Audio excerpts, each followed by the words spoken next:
Hai, selamat datang kembali di Nonton Lagi Channel. Bagaimana nih kabar kalian? Semoga baik-baik saja ya. Di episode kali ini kita akan membahas film terbaru dari Disney yang kita tunggu-tunggu seumur hidup kita, yaitu Zootopia 2. Kita yakin kalian yang udah nonton filmnya pasti punya banyak pertanyaan dan kejanggalan dalam filmnya. Nah, semoga pembahasan kita kali ini bisa sedikit membantu menjawab pertanyaan dan kejanggalan kalian. Sebenarnya banyak sih yang bisa dieksplor, tapi kita bahas yang satu ini dulu ya.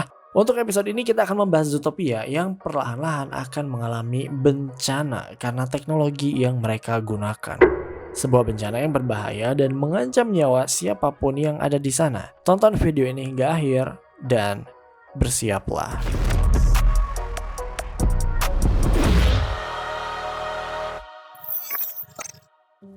Siapa yang udah nonton Zootopia yang kedua? Gila, keren banget ya filmnya. Nunggu hampir selama 10 tahun dan film keduanya jauh lebih seru dan konspirasinya makin kompleks gak sih? Siapa sangka arah ceritanya tuh bakal ke sana. Tapi anyway, dengan hadirnya Zootopia yang kedua ini somehow jadi mengonfirmasi teori-teori di Zootopia yang pertama ya. Dulu viral banget ada pertanyaan kenapa di Zootopia ini tuh nggak ada reptil sama sekali. Kenapa dunia ini lebih dominan dihuni oleh mamalia? Kemana reptilnya? Nah, dulu sempat ada teori yang udah kita bahas ya di video ini, bahwa ada dua kemungkinan yang terjadi. Pertama, reptil tidak mengalami evolusi yang sama seperti mamalia dan akhirnya ya mereka dianggap liar dan akhirnya dianggap berbahaya. Kedua, reptil ini memiliki bentuk dan kulit yang sama sekali tidak lucu seperti kebanyakan mamalia yang tertutup bulu lembut. Reptil akhirnya mengalami rasisme karena dianggap mereka tuh ya bikin geli sehingga Zootopians atau warga Zootopia tidak bisa berlama-lama hidup bersama para reptil. Mereka memiliki sentimen tertentu pada para reptil yang menyebabkan reptil harus pergi dari Zootopia. Jadi isu rasis yang sempat viral di internet sesaat setelah film ini keluar ternyata emang benar dan ini dibuktikan dengan film keduanya. Ternyata emang ada isu rasis di sini. Sedikit bocoran, di film keduanya ini kita diperlihatkan sebuah area yang dihuni oleh banyak reptil. Dan kalian yang udah nonton pasti inget ya dengan reaksi Judy Hopps dan Nick yang kelihatan jijik pas mereka berada di area reptil tersebut. Nah, ternyata emang bener kan, mamalia Zootopia tidak bisa menerima kehadiran reptil ya salah satunya karena penampilan mereka. Tapi hari ini kita tidak akan membahas itu ya karena udah dibahas anyway. Kita akan membahas salah satu hal yang cukup penting yang menjadi pembahasan utama di Zootopia 2 yaitu The Weather Walls. Oke, kita peringatkan dulu bahwa konten ini mungkin berisi spoiler. Jadi kalau kalian belum nonton filmnya, boleh nonton dulu filmnya, terus balik lagi ke sini. Atau kalau kalian merasa tidak keberatan dengan adanya spoiler, ya udah kita lanjut aja.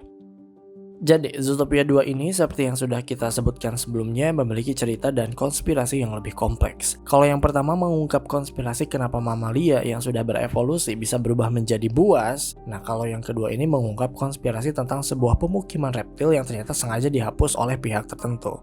Diceritakan dalam film Zootopia 2 ini ada seorang ilmuwan dari keluarga Linsley, keluarga kucing Lynx ya, yang mereka ini mengklaim dirinya sebagai penemu dari konsep Zootopia di mana semua hewan bisa bersatu, padahal habitat mereka kan beda-beda.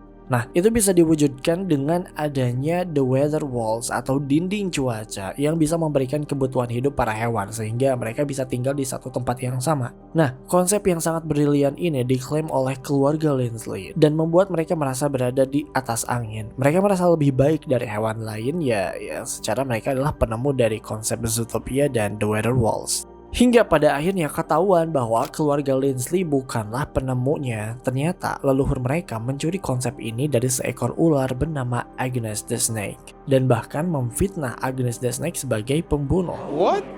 Atas kejadian ini, keluarga Linsley membohongi publik dengan bilang kalau konsep Zootopia dan The Weather Walls sebenarnya adalah ide mereka. Sementara ular dan reptil lainnya dipaksa pergi dan bahkan kehilangan habitatnya. Bahkan yang lebih parah, keluarga Linsley ini memperluas wilayah mereka di Tundra Town dan semakin mengubur pemukiman dari reptil. Nah, disinilah Judy Hopps dan Nick Wilde bertemu dengan Gary the Snake yang berusaha untuk membuka konspirasi yang sudah terkubur selama ratusan tahun.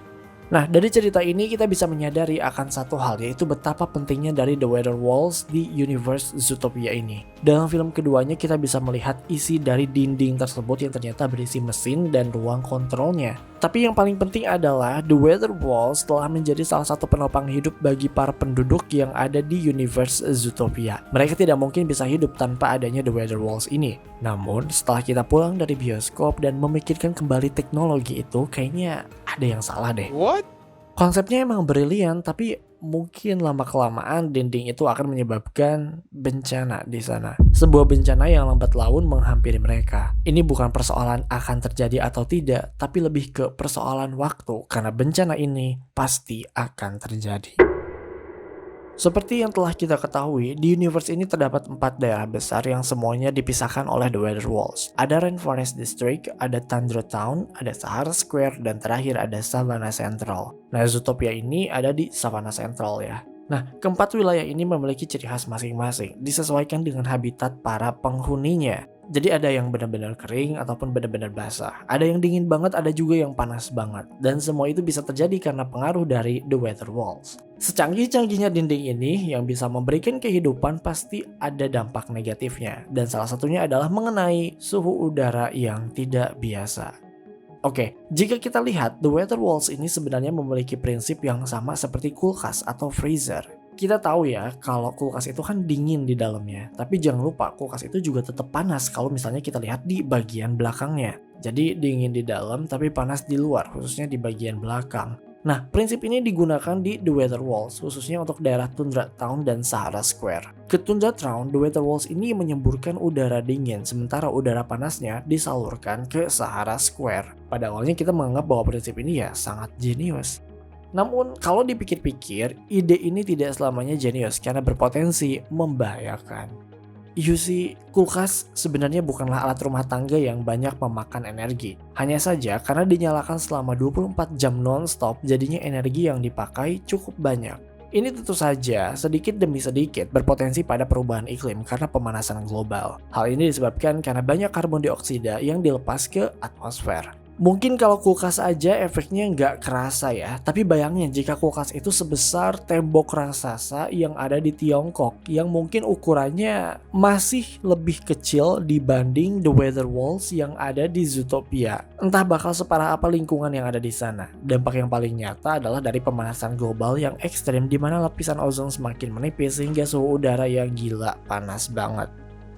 Mungkin di Tundra Town ya tetap terasa dingin ya, tapi di wilayah lain mungkin seharusnya bisa terjadi kebakaran hutan, bahkan hingga banjir besar dari es yang ada di Tundra Town. Bahkan bukan tidak mungkin jika terjadi badai salju ekstrim, namun ya terjadi di area yang panas. Iklim menjadi tidak beraturan dan membahayakan, dan semua itu terjadi karena The Weather Walls.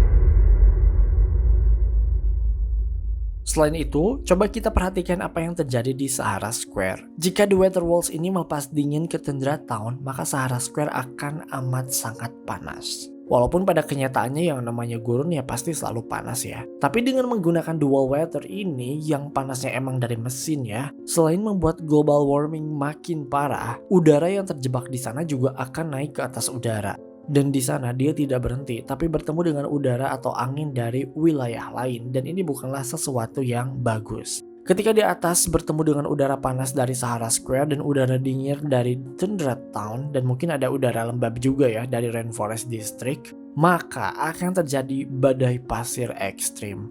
Perbedaan tekanan antara dua angin yang berasal dari berbeda-beda daerah ini akan menyebabkan badai pasir yang mengerikan. Bahkan yang terangkat aja tuh bukan cuma pasir, ketika sudah tercampur dengan air mungkin akan terjadi badai lumpur. Jika skenario ini benar-benar terjadi, maka Zootopia bukanlah tempat yang layak huni. Tadi kita sudah membahas banjir besar yang mungkin akan terjadi karena pemanasan global, dan sekarang juga ada badai pasir yang ekstrim yang bahkan dampaknya bisa lebih besar dari badai biasa. Badai pasir ini mungkin akan membuat jarak pandang kita cuma 0 meter saja, saking pekat dan tebalnya pasir yang terbawa. Dan jangan lupakan persoalan kesehatan yang mungkin terjadi. Pasir-pasir itu akan terbawa oleh angin dan dihirup oleh para penghuni di Zootopia. Pengaruhnya tentu saja pada kesehatan organ dalam, khususnya paru-paru. Bayangin, alat pernafasan kalian dimasukin pasir. Gimana gak rusak itu sistem pernafasan? Satu lagi yang mungkin terdampak tentu saja adalah mata, karena ya bisa kemasukan pasir kapan aja. Kelilipan satu pasir aja udah panas banget dan perih banget, apalagi kalau ada badai pasir yang terjadi di sana. Yang masuk bukan satu butir doang, tapi jutaan butir pasir. Kita kayak dilemparin pasir dari berbagai arah. Bagaimana kita bisa menghadapi kondisi semacam itu? Di Indonesia aja kan secara keseluruhan iklimnya tuh kan kayak tropis ya. Tiba-tiba ada badai pasir kan kayak ngeri banget ya. Belum lagi pasir-pasir itu juga pasti akan menjadi polusi untuk air yang biasa mereka gunakan. Bener-bener hancur deh Zootopia ini. Tidak ada lagi tempat impian, tidak ada lagi anyone can be anything. Karena Zootopia mungkin sudah lebih dulu hilang tertelan beragam bencana yang mungkin terjadi. Lalu bagaimana dengan Rainforest District? Di sana kan adem kan ya, kayak hutan-hutan di Indonesia, banyak pohon. Tapi sayangnya banyak pohon sawit kalau di Indonesia, bercanda.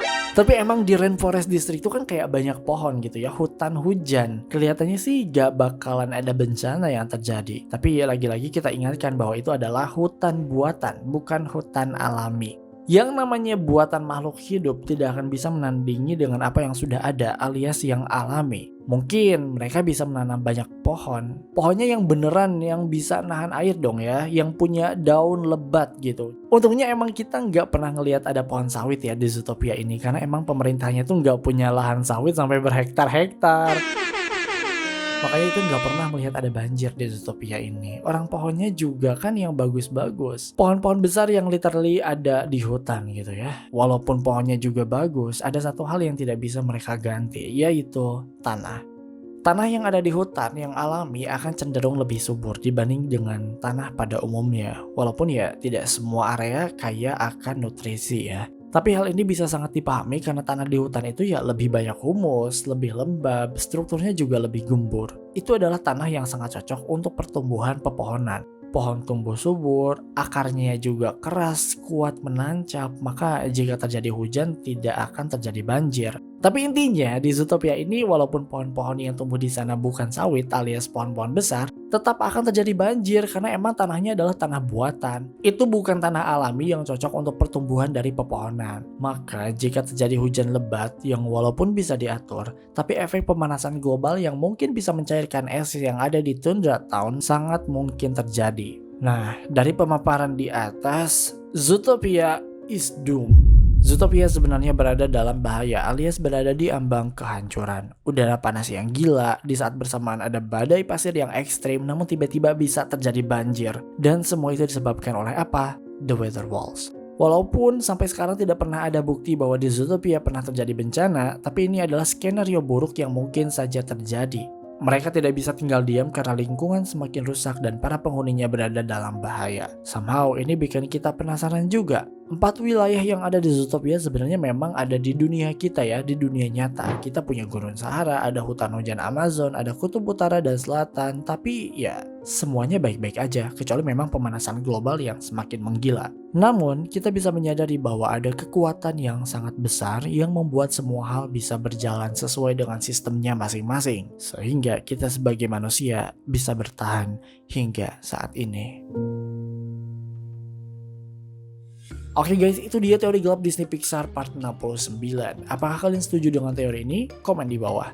Terima kasih karena telah menonton video ini hingga akhir. Luangkan waktu untuk like, share, dan komen jika kalian suka video ini. Tekan tombol subscribe dan aktifkan notifikasi loncengnya supaya kalian tidak pernah ketinggalan video terbaru dari kami. Dan sebagai bentuk dukungan kalian terhadap berkembangnya channel ini, mari terhubung lebih dekat dengan cara follow kami di Instagram dan TikTok di @nontonlagi.channel. Dan jangan lupa Creepy Crime Case kini ada di Spotify. Sampai jumpa di episode Nonton Lagi Channel berikutnya.